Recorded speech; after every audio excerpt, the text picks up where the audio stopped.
Welcome to YOUCANIC. Today here on YOUCANIC we have a 2015 Mercedes GL 450. This has the V6 motor with the twin turbo. So we have our check engine light on, and we are going to go over and read our check engine codes and see what is the issue. So if we come from the beginning of the home screen, we have the YOUCANIC scanner here hooked up to our OBD-II port. We're going to go into Diagnostic. Then we're going to hit European, tap in the Mercedes. Then we're going to do Smart VIN. That communicates with the vehicle, gives us back the VIN number. We can match it with this VIN that's in the vehicle. And then we're going to do Control Module, Drive, Motors, Electronic, and then read the codes. And it comes back with, well, we have all four codes on, but they all are the same type of sensor. So we have a P034300, and that is the position sensor of the intake camshaft cylinder, right? And that's in bank 1. And then if we go down here, we have the P0368. That is the position sensor of the exhaust camshaft cylinder, bank 1, right? So bank 1 is this side of the motor, the left side of the motor as you're looking at it. So there's 1, 2, and 3 are bank 1, and 4, 5, 6 is bank 2, right? So then we look down at number 2, we have a P0348, and that is the position sensor of the intake camshaft on bank 2. We have a code for that, as well as the P0393, which is the position sensor of the exhaust camshaft cylinder in bank 2, right? So we have all of the camshaft position sensors. We have a code for them. So we're gonna discuss where they're at and how you would replace them. So you first need to get rid of this little air inlet that just brings some air to cool the top of the engine down. And then we remove and pop that out. And we get down into here. We have our bank 2, our bank 1. You can go ahead and pop these air intake tubes off, and you just pull them up in the middle, and then they'll unhook on the ends.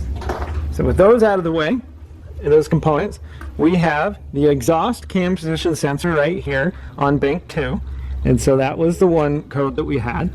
We check our connection, see that everything is good.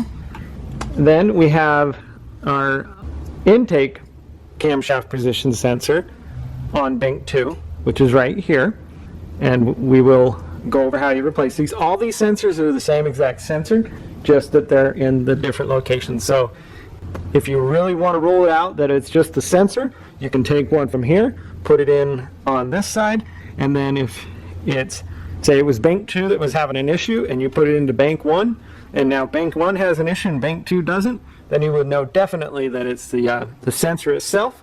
Otherwise, sometimes it can be some other issues, but you would start with the sensors because those are the easy things to do, besides tearing down the whole motor to find out why your cam's position is off.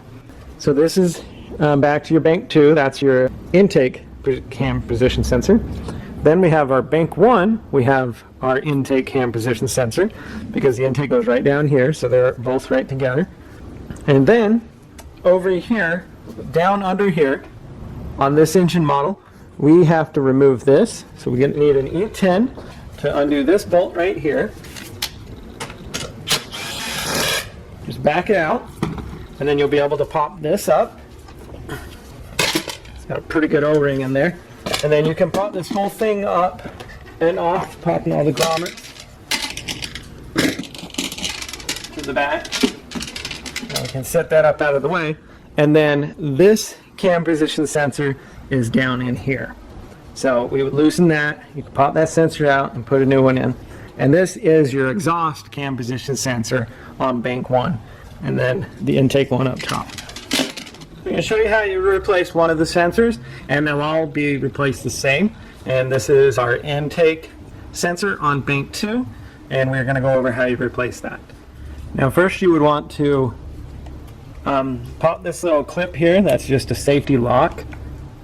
And then you should be able to press down and push the sensor back. If not, you just get your screwdriver in on this side and you can pop that back. And now we have a T30 to be able to loosen this bolt. Remove that T30, and now just be able to move this side to side and pull out the sensor.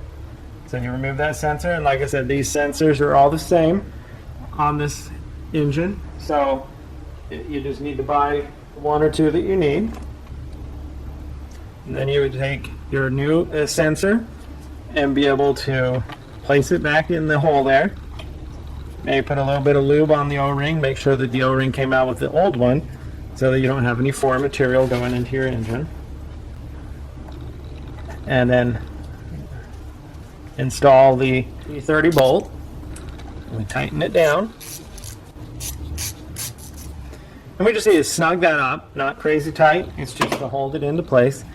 Make sure we establish the electric connection, tighten that back together. And then if you replace the one on this side, make sure that you put your intake system back on this side, tightening that bolt if you had to remove it to get to the one down there. Now, it'd be very uncommon to have all of those sensors go off all at the same time. I made it happen so that we can make this discussion about it. But you will have maybe one or two, but not rarely would you ever have them all go off. And if you have them all go off, then you probably have a lot bigger of an issue.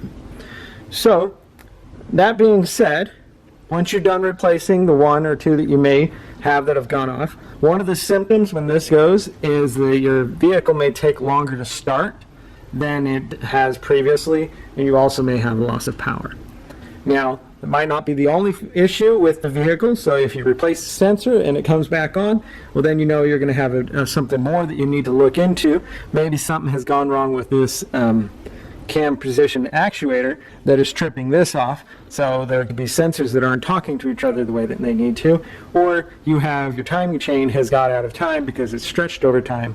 So those are things to look at, but we can start with the sensors first, and if it's more, then you would have to do some more diagnostic. So when you're all done with replacing the components, then you can just go ahead and you'll use your scan tool that you can do here, and we're going to clear those codes out. These we can't clear without starting the engine and letting it run and then turn off, because it doesn't recognize them unless we start.